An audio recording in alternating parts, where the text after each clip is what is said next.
சாலையில் சாக்லேட் மூட்டைகள் வீச்சு. போலி சாக்லேட்டா, போதைப் பொருளா? பரபரப்பு விசாரணை. திருப்பூர் மாவட்டம் தாராபுரம் நகராட்சிக்கு உட்பட்ட பெரியார் தீவுத்திடல் அருகே உள்ள உடுமலை சாலையில் மர்ம நபர் ஒருவரால் சாக்லேட் மூட்டைகள் வீசப்பட்ட சம்பவம் பெரும் பரபரப்பை ஏற்படுத்தியுள்ளது.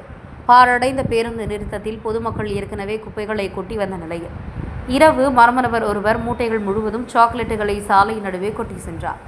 இதனை தவறாக புரிந்த பொதுமக்கள் சாக்லேட் ரோடு முடுக்கு கிடக்குதே என சிலர் எடுத்து பார்த்ததிலேயே பரிதாபம் வெளிப்பட்டது.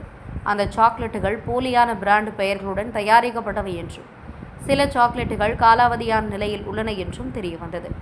சாலையில் சிதறி கிடந்த சாக்லேட்டுகளை தெருநாய்கள் சாப்பிட்டதையும் அருகில் உள்ள பள்ளி குழந்தைகள் அவற்றை எடுத்து சாப்பிடக்கூடும் என்பதலான அச்சத்திலையும் சமூக ஆர்வலர்கள் தெரிவித்தனர். இதனையடுத்து ஒரு தன்னார்வலர் சாலையில் சிதறியிருந்த சாக்லேட்டுகளை ஒரு மூட்டையில் சேர்த்து ஓரமாக வைத்தார். இந்த சம்பவம் பல்வேறு கேள்விகளை எழுப்பியுள்ளது.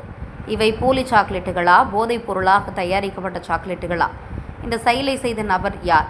இந்நிலையில் தாராபுரம் நகராட்சி நிர்வாகம், காவல்துறை மற்றும் உணவு பாதுகாப்புத்துறை அதிகாரிகள் சம்பவ இடத்தை பார்வையிட்டு சாக்லேட் மாதிரிகளை கைப்பற்றி ஆய்வுக்காக அனுப்ப வேண்டுமென கோரிக்கை எழுந்துள்ளது. பொதுமக்கள் மற்றும் சமூக ஆர்வலர்கள் இதுபோன்று பொது இடங்களில் சாக்லேட்டுகள் அல்லது உணவுப் பொருட்கள் வீசும் சம்பவங்களை கவனித்து சட்ட நடவடிக்கை அதிகாரிகள் முன்வர வேண்டும் என்றும் சம்பந்தப்பட்ட நபருக்கு அபராதம் விதிக்க வேண்டும் என்று வலியுறுத்தினர். தாராபுரம் உடுமலை சாலையில் நிகழ்ந்த இந்த அதிர்ச்சிகர சம்பவம் தற்போது பரபரப்பான விசாரணைக்கு வழிவகுத்துள்ளது.